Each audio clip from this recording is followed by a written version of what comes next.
बिस्मिल्लाहिर्रहमानिर्रहीम। Go and catch a following star by John Donne.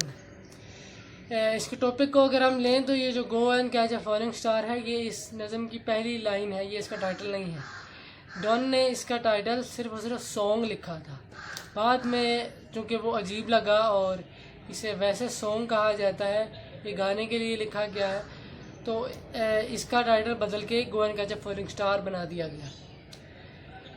इसके बारे में कहा जाता है कि ये एक मिसोजिनिस्टिक पोएम है, या ये भी कहा जाता है कि ये शुरू किसी और नुक्ते पर हुई और ख़त्म किसी और नुक्ते पर हुई।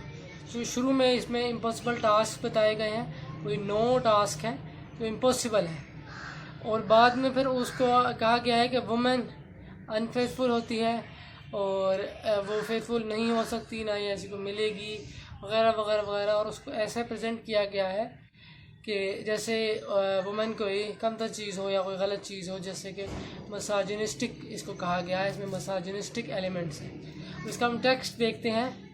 Go and catch a falling star, जाओ और जाकर एक गिरता हुआ तारा पकड़ो। ये जो स्टार है, इसके बारे में कुछ रेफरेंसेस, कुछ एल्यूजन्स बनते हैं। वो ये बनते हैं कि स्टार से मुराद भी एक औरत ही है। स्टार को पुराने लिटरेचर्स में भी औरत कहा गया है, बाद के लिटरेचर्स में भी औरत कहा गया है।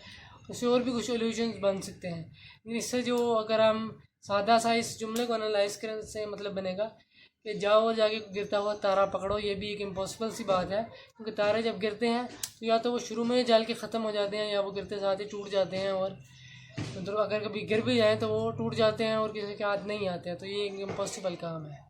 आगे है get with child a mandrake root. ये एक बिब्लिकल मिथ है कि मैंड्रेक रूट से जो औरत होती है वो हामला हो जाती है, यानी उससे वो फर्टाइल हो जाती है। इस बारे में जैकब की मिसाल है, जैकब की जो बीवी थी उसकी मिसाल है। यहाँ पे भी इसको एज इम्पॉसिबल टास्क रिप्रेजेंट किया गया है, क्योंकि इस बारे में बाद में भी बातें होती रही। ये जो मामला वहाँ एक्सप्लेन किया गया है, ये मिथ की हैसियत इख्तियार कर रही है, क्योंकि जब बाद में इसकी एप्लीकेशन करने की कोशिश की गई तो नाकामी हुई। ऐसा नहीं हुआ। इस पर एक और प्ले भी है, मैंड्रोगोला। ये इटालियन प्ले है जिसमें भी यही कहानी है, कुछ मिलती जुलती, कि वो मैंड्रेक रूट के बारे में कहा जाता है कि इसका इस्तेमाल करेंगे तो वो हमला हो जाएगी, लेकिन ऐसा नहीं होता है। यानी ये एक कोई कहानी है, कोई धोखा है, कोई एक मिथ है। ये भी इम्पॉसिबल टास्क है। Tell me where the past years are. बताओ मुझे पिछले साल कहाँ हैं, पिछला जो हुआ वो कहाँ है। ये भी एक इम्पॉसिबल सी बात है कि जो चीज़ गुजर गई है अब उसके बारे में क्या बताया जा सकता है कि वो कहाँ गई है, वो कहाँ है अब। ये इम्पॉसिबल टास्क है।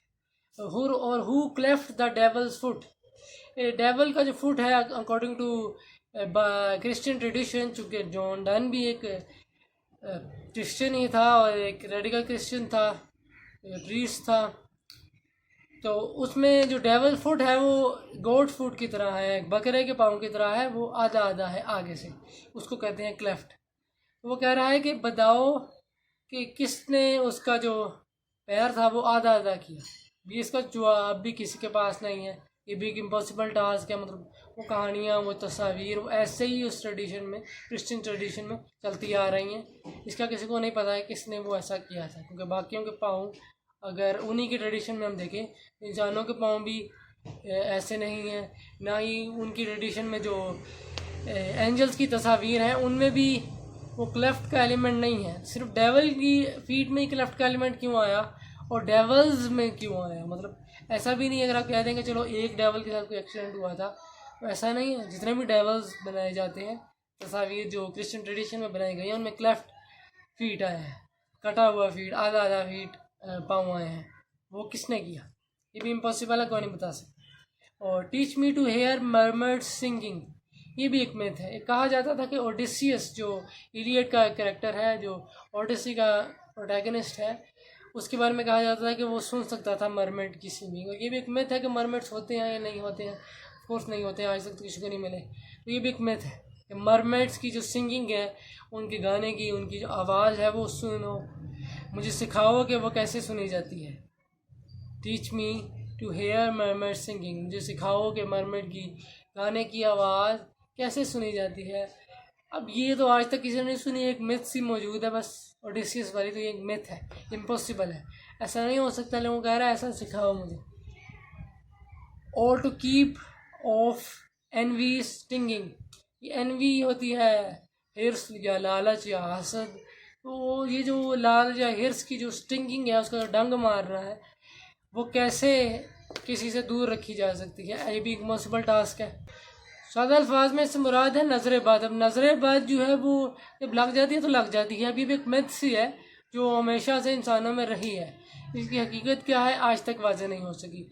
कि उस वक्त भी एक इम्पॉसिबल सा टास्क था, आज भी शायद है। बहरहाल इसके कुछ कॉन्सेप्ट आज आपको मिलते हैं कि जी ऐसे बचा जा सकता है। कितने हद तक वो सही है कोई नहीं जानता। ये बात भी, ये भी इतनी वही बात आ जाती है कि इम्पॉसिबल टास्क है कि कैसे नज़रबाज से रोका जा सकता है, कैसे बचा जा सकता है। वो कह रहा है कि इसको रोक कर दिखाओ। एंड फाइंड वट विंड, और ढूंढो कौन सी ऐसी हवा है, serves to advance an honest mind, क्योंकि एक ईमानदार जो कि एक मुखलिस सोच की को तकवीत दे, को मदद दे। ऐसी कौन सी हवा है मुझे बताओ, ढूंढो और मुझे बताओ। ऐसी कोई हवा नहीं। इसकी वजह ये कि हम देखते हैं, आम देखते हैं कि किसी भी कोई शख्स जब कोई बड़ा काम करने की कोशिश करता है तो उसकी मदद नहीं मिलती, उसे सपोर्ट नहीं मिलती, उसे उल्टा रोका जाता है, उसे मना किया जाता है, उस पर तनकीद की जाती है, ताने दिए जाते हैं वगैरह वगैरह। तो वही मामला है, ऐसी कौन सी हवा है, मतलब ऐसा कौन सा माशरा है, ऐसी कौन सी सोच है जो एक ऑनेस्ट माइंड को, एक प्रोग्रेसिव माइंड को एडवांस करे, उससे सपोर्ट करे। तो ऐसी कोई हवा नहीं है, ऐसी कोई सोसाइटी नहीं है। मतलब ये भी एक मिथ है, इम्पॉसिबल टास्क है। यहाँ पहला स्टैंजा ख़त्म होता है, ये 7 इम्पॉसिबल टास्क हुए हैं। इफ़ दाउ बेटस born to strange sights things impossible to see, कि अगर तुम पैदा हुए हो कोई स्ट्रेंज साइट्स देखने के लिए, ऐसी चीज़ें देखने के लिए जो इम्पॉसिबल टू सी हैं, उनको देखा नहीं जा सकता। अगर तुम पैदा हुए हो, ये भी एक मौसल सी बात है, कौन पैदा होता है, और हो भी सकता है, लेकिन अगर हुआ भी है तो किसको पता है। यानी ये भी एक मिथ और इम्पॉसिबल के ज़िम्रे में आ जाता है। Ride 10,000 days and night till a snow white hair on thee, 10,000 दिन और रात सफ़र करो घोड़े पर, या वैसे राइड करो, और उस वक्त तक जब तक तुम्हारे बाल सफ़ेद हो जाए। दाओ when thou returnest wilt tell me, और तुम जब आओ तुम मुझे बताना। दाओ का मतलब है यू यानी तुम, और विल्ट है विल। आओ तो मुझे बताना। ऑल स्ट्रेंज वंडर्स दैट बिफेल दी, जो स्ट्रेंज वंडर्स, जो अजूबे तुम देखोगे, जो अजीब अजूबे तुम देखोगे, वो मुझे बताना। एंड स्वेयर नो वेयर, और स्वेयर का मतलब होता है कसम, और ऐसी कोई जगह नहीं है, nowhere lives a woman true and fair, जहाँ कोई औरत, कोई सच्ची और ईमानदार औरत रहती हो, कोई मुखलिस औरत रहती हो, कोई ऐसी जगह नहीं है। यहाँ उसका ये वो आर्ग्यूमेंट आता है जिसे कहते हैं मिसोजिनिस्टिक, और ये आगे एक्सप्लेन होगा। यहाँ दूसरा स्टैंजा ख़त्म हो गया इस लाइन पर, ट्रू एंड फेयर पर। If thou findest one let me know, अगर तुम्हें कोई एक मिले तो मुझे भी बताना। सच अ पिलग्रिमेज वर स्वीट, ऐसी कोई ज़ियारत बहुत अच्छी होगी, बहुत मज़ाक़ा ख़ेस होगी, बहुत खूबसूरत होगी। पिलग्रिमेज ज़ियारत। Yet do not I would not go, इसके बावजूद भी मैं नहीं जाऊँगा उसको देखने। वो जो पिलग्रिमेज यानी ज़ियारत कर रहे हैं, उस औरत की ज़ियारत करने मैं नहीं जाऊँगा। क्यों? Though and next door we might meet, चाहे हम अगले दरवाजे पर ही मिले, यानी बिल्कुल सास वाला घर हो।